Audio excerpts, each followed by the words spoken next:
Hello, this is Virginia Woolf. Apologies if my voice is more gravelly than you're used to. I've been dreadfully ill. Since I'm now on the mend, I want to take a moment to advocate for myself as the best choice for the BBC's inaugural end-of-the-year broadcast. First things first, yes, I am a woman. I see no reason to tiptoe around it like so many thieving children. My gender has caused me to be discredited and underestimated at various times throughout my life. However, I believe that my myriad accomplishments are more worthy of consideration for that fact, not less. I also believe that you are all more than enlightened enough to be well aware of that. But for the sake of thoroughness, allow me to expand. My vested interest in the advancement of women should be considered when making your choice. Women are half the population after all, and only growing in influence. We've secured the vote for many of us, as well as greater access to education in certain professions in the last few years alone. With the atmosphere of time moving in such a direction, neglecting the voices of women serves no institution, least of all the arts.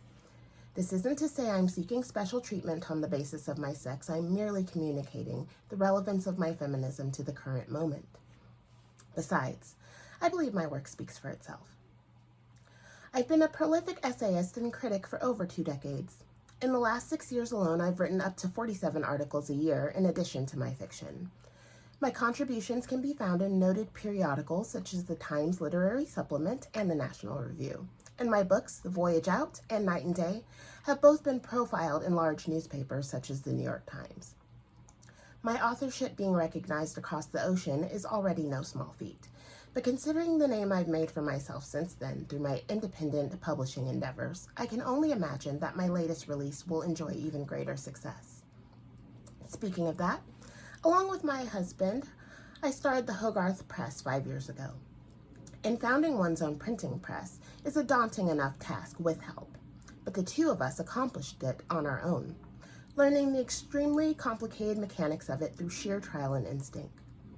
Since the press's beginnings, we've published some of my own most well-received work, such as Kew Gardens, as well as works by Catherine Mansfield, John Middleton Murray, and a very exciting American poet as well as good friend of mine, T.S. Eliot. Now, I'm aware that a radio broadcast representing Britain must have a certain reach, and I may have a reputation as being out of touch with the common people. But I do not believe that's an entirely fair assessment. Do I happen to relate more fully to the most educated among the masses? Perhaps. But as someone who was denied traditional education and still achieved all that I have, I know better than anyone that readers who wish to be challenged can exist in the most uncommon of places. During my time as an educator of the working class, I encountered quite the handful of bright students.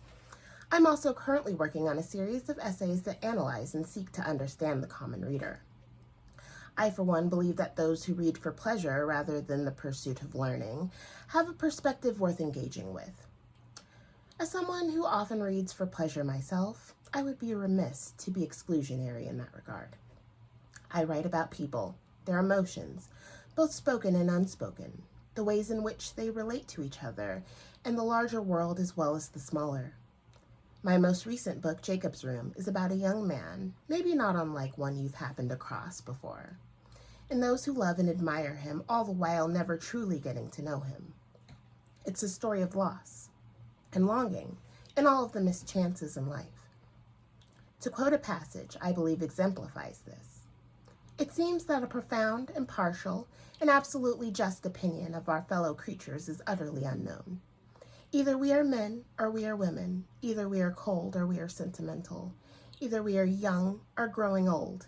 In any case, life is but a procession of shadows, and God knows why it is that we embrace them so eagerly and see them depart with such anguish, being shadows, and why, if this and much more than this is true, why are we yet surprised in the window corner by a sudden vision that the young man in the chair is of all things in the world the most real, the most solid, the best known to us? Why indeed? For the moment after we know nothing about him, such is the matter of our seeing, such the conditions of our love. I truly don't believe I could write such words if I weren't in touch with the people." I would like to close with this. You all have my utmost respect and admiration, and I am honored to be considered. Thank you.